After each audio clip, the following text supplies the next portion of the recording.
નમસ્કાર મિત્રો, હું છું મુકેશ ઢાપા એડવોકેટ.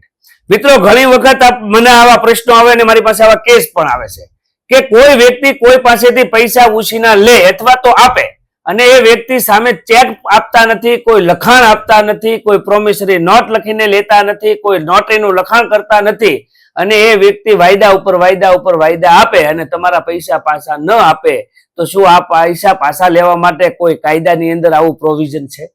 શું આ મેળવી શકાય? એની વિશે આપણે વિગતે વાત કરીએ તો જો મિત્રો, કોઈ પણ વ્યક્તિને તમારે પૈસા આપવાના હોય તો તમારા પૈસાની સુરક્ષા હોવી જોઈએ. સુરક્ષામાં તમારે શું શું ધ્યાન રાખવાનું છે કે જો આવા ઉછીના પૈસા આપતા હોય અને ઘણી વખત એવું હોય કે હાથ ઉછીના છે એવી રીતે એની ઉપર કાર્યવાહી કરે ને આપેલા ખરેખર મોટા ઊંચા દરે વ્યાજે, એટલે પ્રશ્ન ત્યારે ઉભો થાય કે વ્યાજ દર તમે જણાવી ન શકો, તમારી પાસે કોઈ પ્રકારનું વ્યાજ લેવાનું લાયસન્સ ન હોય, ત્યારે પ્રશ્નો ઉભા થાય છે. પરંતુ જો તમે ખરેખર હાથ ઉછીના આપેલા હોય અને તમારી કાયદેસરની લેણી રકમ કોઈ પાસે લેવાની નીકળતી હોય, તમને એ ચેક આપતા નથી અથવા તો કોઈ પ્રોમિસરી નોટ લખીને આપતા નથી અથવા કોઈ નોટરી લખાણ આપતા નથી અને તમારી પાસે કોઈ આધાર નથી, તો આ પૈસા આપતી વખતે તમારે શું ધ્યાન રાખવું જોઈએ જેથી કરીને તમે તેની ઉપર કાયદેસરની કાર્યવાહી કરી અને આ તમારી આપેલી રકમ મેળવી શકો?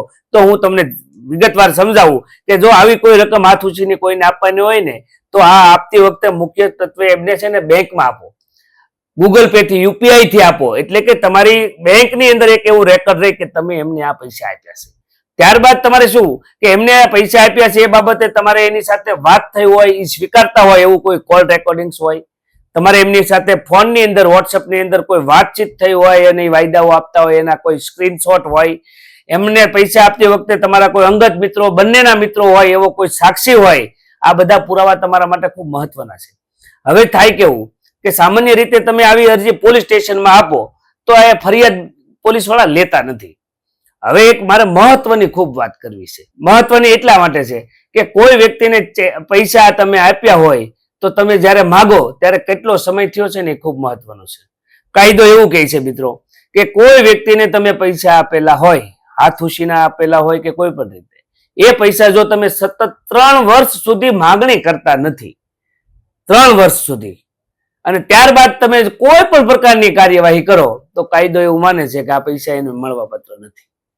એટલે કે જો તમારે કોઈને પૈસા આપેલા હોય તો એનું લખાણ હોવું જોઈએ અથવા તો આ 3 વર્ષના સમયગાળાની અંદર તમે એમની પાસે માગણી કરેલી હોવી જોઈએ. એટલે જો આવા પૈસા તમારે કોઈને પાસેથી લેવાના હોય અને એ વાયદા આપતા હોય, ઠેકારતા હોય, ટાઈમે આપતા ન હોય તો સૌપ્રથમ તમે કોઈ સારા વકીલને મળી અને એમને એક લીગલ નોટિસ આપો કે ભાઈ મારા અસીલ દ્વારા અપાવો કે ભાઈ તમને આ માટે, આ વ્યવસ્થા માટે, આ જરૂરિયાત માટે, આ દવાખાના માટે, તમારા છોકરાના અભ્યાસ માટે, XYZ કઈ મિલકત ખરીદ કરવા માટે જે માટે આપ્યા હતા એમની વિગત લખો કે આ તારીખે એટલા પૈસા તમને આપેલા છે, એ સમયસર તમારી ચૂકવવાની જવાબદારી છે અને ચૂકવતા નથી એ બાબતે પૈસાની ઉઘરાણી કરવા માટેની એક લીગલ નોટિસ આપો. ત્યારબાદ તમને કોઈ વાયદા આપતા હોય અને જો એ લેનાર વ્યક્તિનો પ્રથમથી ઈરાદો ખોટો હોય, એટલે કે તમારી સાથે છેતરપિંડી જ કરવાનો એનો ઈરાદો હોય અને આવી રીતે જો તમારી સાથે એનું વર્તન કરતા હોય તો તમે પોલીસ સ્ટેશનની અંદર એની વિરુદ્ધમાં પોલીસ ફરિયાદ પણ આપી શકો છો. પણ એ છેતરપિંડી અને તમારી સાથે વિશ્વાસઘાત કર્યો છે એવું તમારે સાબિત કરવું પડે. જો છેતરપિંડી અને વિશ્વાસઘાત નથી થયો આવું જો પોલીસને લાગે તો એમાં કોઈ પ્રકારનો ગુનો દાખલ થતો નથી. પરંતુ આવી પોલીસમાં એક ફરિયાદ આપો. ફરિયાદ આપ્યા બાદ અને નોટિસ આપ્યા બાદ જો તમારા પૈસા એ નથી આપતા તો તમારે નામદાર કોર્ટની અંદર પૈસા વસૂલ લેવાનો સિવિલ દાવો, તમે ખાનગી દાવો તમે કરી શકો છો અને એને કોર્ટની અંદર તમારા પુરાવાને ધ્યાને લઈ અને જો તમે પુરવાર કરતા હોય કે આ પૈસા તમારે લેવાના છે તો કોર્ટ તમને યોગ્ય વ્યાજ સાથે આ પૈસા ચૂકવવાનો હુકમ કરી શકે છે. એટલે આપણા પૈસા છે આપણી મહેનતના હોય ને ત્યારે કોઈ વ્યક્તિ જતું કરવા માટે તૈયાર ન હોય. એટલે આપણી મહેનતના પૈસા હોય અને આપણે એની ઉપર રહેમરા રાખીને, મિત્રતા રાખીને, એની ઉપર દયા ખાઈને, એમની ઉપર લાગણીથી કે પ્રેમથી આવા પૈસા જયારે આપીએ છીએ ત્યારે આપણને સમયસર મળતા નથી હોતા. ઘણા બધાનો આ પ્રશ્ન છે. જોકે સામેવાળી વ્યક્તિ ને કઈ પ્રશ્ન હોય નથી આપતા તો એમાં સમજદાર ઘણા બધા લોકો હોય છે, પરંતુ એમની પાસે વ્યવસ્થા હોય છતાંય આપવા જ ન માંગતા હોય આવા પણ મગજવાળા લોકો ઘણા બધા છે સમાજની અંદર. એટલે તમારા જો આવા પૈસા હોય અને આવા પૈસા આવી રીતે તમારે કઈ રીતે સિક્યોર કરવા જોઈએ, પૈસા આપવા માટે કઈ કઈ બાબતોનું ધ્યાન રાખવું જોઈએ, બને તો ચેક લ્યો, ચેક ન આપે તો પ્રોમિસરી નોટ લખાવો અથવા કોઈ બાંહેધરી કરાર અથવા તો આ માટે પૈસા આપ્યા છે એમનું કોઈ વકીલ દ્વારા નોટરી લખાણ કરાવો, આ બધી તમારા પૈસાની સુરક્ષા છે. બને ત્યાં સુધી તમે એને ઓનલાઈન ટ્રાન્સફર કરો.